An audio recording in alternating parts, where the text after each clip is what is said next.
सोलापूर बसस्थानक परिसरात स्वच्छतेचा अभाव आणि घाणीचे साम्राज्य असून प्रवाशांना दुर्गंधी आणि अस्वच्छतेचा सामना करावा लागत आहे. प्रसाधनगृहे तुंबलेली आहेत, कचरा साचला आहे, ज्यामुळे परिसराच्या आरोग्यावर आणि सोयीसुविधांवर परिणाम होत आहे. ही समस्या तातडीने सोडवण्यासाठी प्रशासनाने योग्य उपाययोजना करण्याची गरज आहे.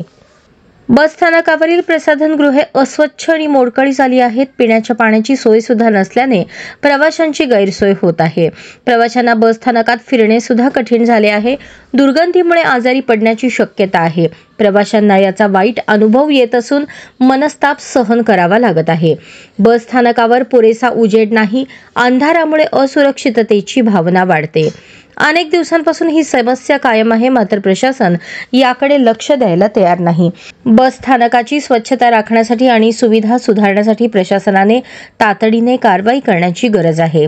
प्रशासनाने स्वच्छतेची योग्य व्यवस्था करावी, कचरा आणि सांडपाण्याची विल्हेवाट लावावी, प्रसाधनगृहे आणि पिण्याच्या पाण्याची सोय उपलब्ध करून द्यावी, अशी अपेक्षा प्रवासी व्यक्त करत आहेत.